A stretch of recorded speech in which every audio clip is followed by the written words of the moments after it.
जय माता दी तुसें सारें की। जय डुग्गर जय मां बोली। तुस दिखा करदे हो गुलिस्तान डोगरी खबरें की ते आऊं तुंदे कन्नै प्रियंका चौधरी। इस बेल्ले जेकर ये गल करां अज पहला नवरात्रा है ते शारदीय नवरात्रें दी गल करां ते विश्व प्रसिद्ध स्थान यानी कि साढ़ा मां भगवती दा जेह्ड़ा स्थान है माता वैष्णो देवी उत्थे किस चाल्ली कन्नै इस बेल्ले नवरात्रे दी त्यारियें गी लेइयै ते भवन दी त्यारी होई दी है ते भवन जिन्ना सोहना लग्गा करदा है ते ओह्दी छटा दिखदे गै बना करदी है। शारदीय नवरात्रें च पवित्र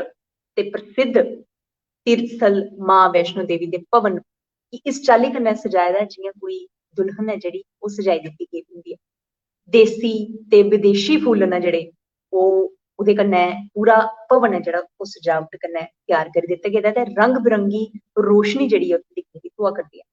मां वैष्णो देवी दी स्वर्ण युक्त जेह्ड़ी प्राचीन गुफा है उत्थै भी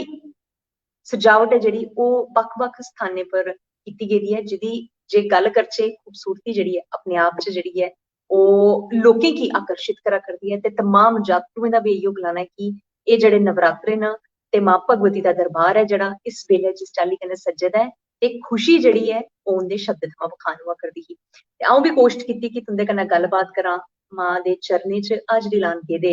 जिन्ने बी लोक ने ओह् केह् गला करदे हे ओह्दे बारे तुसेंगी दस्सां। माता वैष्णो देवी यात्रा मार्ग अर्धकुंवारी मंदिर ते प्रवेश द्वार दर्शनी ड्योढ़ी जिसी गलांदे न उत्थै बक्ख बक्ख भव्य तरीके कन्नै उसी सजाए दा ते ताराकोट मार्ग दे प्रवेश द्वार दे कन्नै कन्नै ताराकोट स्थल पर जेह्ड़ी सजावट है ओह् रंग बिरंगे फुल्लें दे अलावा रंग बिरंगी लाइटें थमां बी कीती दी है। आधार शिविर कटरा दी गल्ल करां ते जगह जगह विशाल स्वागत गृह बनाए दे न ते श्रद्धालु भव्य सजावट गी दिक्खियै भी मंत्रमुग्ध होआ करदे न। जिस चाल्ली कन्नै पैह्लें भी सनाया कि बक्ख बक्ख लोकें दा बक्ख बक्ख गलाना है ते इक्को चीज गला करदे न कि जेह्ड़ा माता दे दरबार पुज्जियै जेह्ड़ी इस वक्त दी जेह्ड़ी दृष्टि है इस वक्त दे जेह्ड़े दक्ख न ओह् इन्ने खूबसूरत न ते हर कोई जेह्ड़ा है मंत्रमुग्ध होआ करदा है। गल करचो